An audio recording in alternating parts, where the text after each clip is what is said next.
दयानगरी नामक गांव में नैना नाम की एक महिला रहती थी, जो कि एक ढाबा चलाती थी। आते जाते मुसाफिरों को भोजन कराती थी। इस पूरी दुनिया में उसका कोई नहीं था, वो अकेली थी। उसका बस एक गोपाल नाम का बेटा था, जिसे उसने गोद लिया था। गोपाल अपनी माँ की बहुत मदद करता था। एक दिन उसके ढाबे पर एक ऋषि मुनि आते हैं। आइए मुनिवर, बैठिए। भोजन तो खत्म हो गया, मैं तुरंत तैयार कर देती हूँ, मुझे थोड़ा समय दीजिए। माफ कीजिएगा, मुझे बस सोने के लिए जगह दीजिए। मुझे भूख नहीं लगती कभी भी। अरे आप संकोच न करें, मुझे बताइए आपको क्या खाना है, मैं बना देती हूँ, मुझे कोई दिक्कत नहीं। अरे मैं सच कह रहा हूँ, मुझे भूख प्यास नहीं लगती कभी भी। हाँ, ऐसे कैसे आपको भूख प्यास नहीं लगती? मुझे पता है आपको विश्वास नहीं होगा, लेकिन मेरे अंदर भविष्य को देखने की शक्ति है और मैंने घोर तपस्या करके ये शक्ति प्राप्त किया है।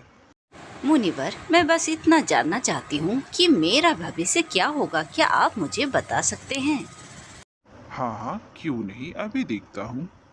मुनिवर अपनी आंखें बंद करके कुछ देर ध्यान करते हैं। उसके बाद अपनी आंखें खोलकर वो कहते हैं, हाँ, मैं आपको ही ढूंढ रहा था। अपनी पूरी शक्तियाँ मैं आपको दे सकता हूँ। आपके हाथों किसी का कल्याण होगा, इसीलिए मैं आपको शक्तियाँ देकर मोक्ष पा सकता हूँ। आपको मैं अपनी पूरी शक्तियाँ देकर कैलाश पर्वत पर चला जाऊंगा। मैं कुछ समझी नहीं, आप अपनी पूरी शक्तियाँ मुझे क्यों देंगे भला?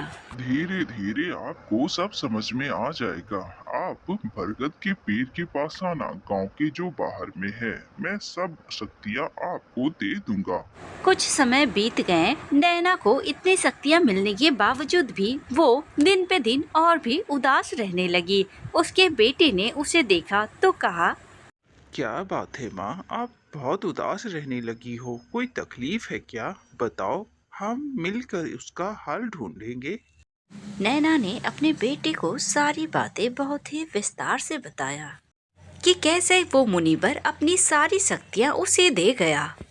और तो और, मैं इन शक्तियों को प्रयोग अपने लिए नहीं कर सकती, नहीं तो मैं पागल हो जाऊंगी। माँ, तुम इन शक्तियों का प्रयोग अपने लिए नहीं कर सकती, इसका मतलब ये नहीं कि ये शक्तियाँ बेकार है। ये शक्तियाँ किसी और प्रयोग के लिए हो सकता है। मैं इसके बारे में पता लगाता हूँ। माँ, तुम्हें वो शक्तियाँ कहाँ मिली थी? यहीं गांव के बाहर जो बरगद का पेड़ है उसके नीचे ही। गोपाल उस पेड़ के पास जाता है। उस पेड़ के पास जाते ही वहां से एक आत्मा प्रकट होती है। गोपाल ये देखकर बहुत ही डर जाता है। फिर गोपाल डरते हुए कहता है उस आत्मा से, अरे, कौन हो आप और यहाँ क्या कर रहे हो?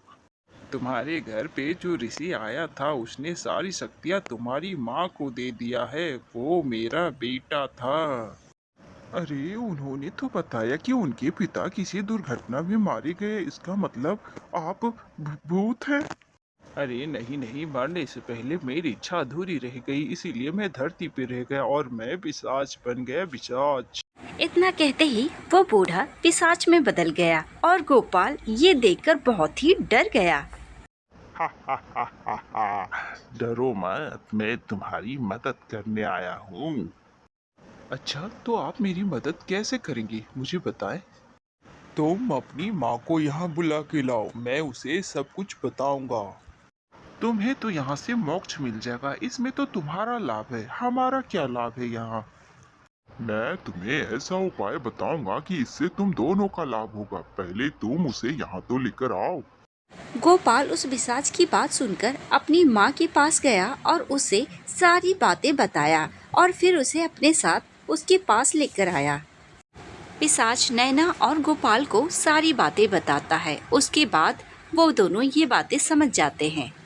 दोनों उसकी बातें सुनने के बाद वहाँ से निकल जाते हैं। दोनों दिनेश से मिलने पहुँच जाते हैं। दिनेश दोनों को देखकर चौंक जाता है कि ये अनजान लोग कौन है। फिर वो कहता है, कौन है आप और यहाँ क्यों आए हैं? मैं आपके चाचा से मिलकर आ रही हूँ। उन्होंने बताया कि आपकी बेटी बोल नहीं सकती, तो मैं उसको उसकी आवाज़ देने आई हूँ। आप उसे ज़रा बाहर बुलाएंगे? मैं अपनी तरफ से पूरी कोशिश करूँगी कि आपकी बेटी ठीक हो जाए। सुनकर अच्छा लगा। मैंने बहुत इलाज करवाया इसका, पर कहीं से आवाज वापस नहीं आया। लेकिन मेरे चाचा आपको कैसे मिले और कहाँ मिले? नैना ने सारी बातें उसे बताया विस्तार से। वो सुना और समझा। दिनेश को उसकी बातों पर यकीन हो गया, इसीलिए अपनी बेटी प्रिया को बाहर बुलाता है। उसके बाद नैना अपनी आंखें बंद करके कुछ मंत्र पढ़ती है। प्रिया बेटा, कुछ बोल कर देखो, कुछ कहो। प्रिया बोलने की कोशिश करती है पर बोल नहीं पाती है। फिर थोड़ी देर में बोलती है, माँ, माँ, माँ। हे भगवान, मेरी बेटी बोलने लगी। आप मेरी बेटी की आवाज बनकर आई हैं। मैं आपका ऋणी बन गया हूँ। बताइए, मैं इसका बदला कैसे चुकाऊं?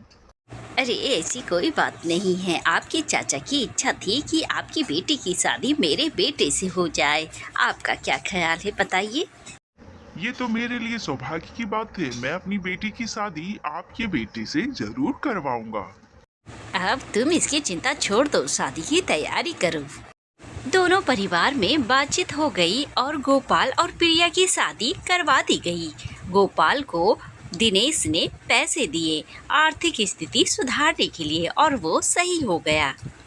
उस मुनिवर के पिता की इच्छा पूरी होने के बाद उसकी आत्मा को मुक्ति मिल गई। नैना की शक्तियों के बारे में सभी को पता चल गया। दूर दूर से लोग आते थे अपने भविष्य को दिखाने के लिए।